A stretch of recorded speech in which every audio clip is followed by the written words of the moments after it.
আসসালামু আলাইকুম। আমার ফেসবুক পেজ অথবা ইউটিউব চ্যানেলে যে শর্ট ভিডিওগুলো দেখেন, বর্তমান সে তার অধিকাংশ ভিডিওগুলো এই ক্যামেরাম্যান করে। লাফাইলে কিন্তু তোর আহ, বেতন কাটা, ঠিক আছে? এখন আপনারা শুনেন, ক্যামেরাম্যানকে আমার প্রতিদিন কয় টাকা দিতে হয় ভিডিও প্রতি, ঠিক আছে? কি ক, তোর একটা ভিডিও কয় টাকা? মিথ্যা 10 কথা বল। টাকা 5 টাকা একটা ভিডিও 5 টাকা তুই যে আমার কাছ থেকে একটা ভিডিও করে দুটো ভিডিওর টাকা মাঝে মধ্যে নিস, এটা কি মানুষ জানে? না তা জাননি তা আজকে জানাই দিলি।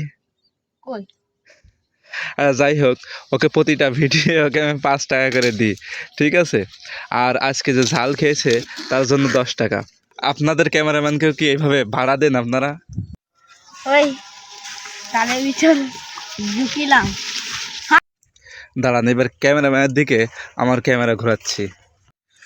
এই যে জাল গাছ তো ওর থেকে বড়, আর পিছনেরটা আরো বড়। এটা যা, পিছনেরটা জাল গাছ যা, ওই দেখেন ওর থেকে প্রায় 1 বিঘাত বড়। আজকে সবজি খেতে গিয়েছিলাম মূলত মরিচ গাছ পরিদর্শন করতে। সেখানে গিয়ে আমার ক্যামেরাম্যান ভিডিও না করে এদিক ওদিকে লাফাই বেড়াচ্ছিল। এই জন্য ওর বেতনের কথা মনে করিয়ে দিলাম আর কি। আপনাদের ক্যামেরাম্যানের সাইজ কেমন আর বেতন কত দিতে হয় অবশ্যই কমেন্টের মাধ্যমে জানাবেন। দেখেন কিভাবে হেলাই পড়তেছে গাছের উপর। ও যে কি দুষ্টু, ওকে সামাল দিতে আরো একজন লোক লাগে। যাই হোক, প্রতিদিন এমন বিকালে সবুজ শ্যামল সবজি ক্ষেতের মধ্যে আসলে মন মাইন্ড একদম ফ্রেশ হয়ে যায়। গ্রামে থাকার ফায়দাই এইটা, সকাল বিকাল আপনি সবুজ শ্যামল প্রকৃতির মাঝে এভাবেই ঘুরে বেড়াতে পারবেন। আর আজকের ভিডিও আমি এখানেই শেষ করে দিতে চাচ্ছি। আল্লাহ হাফেজ।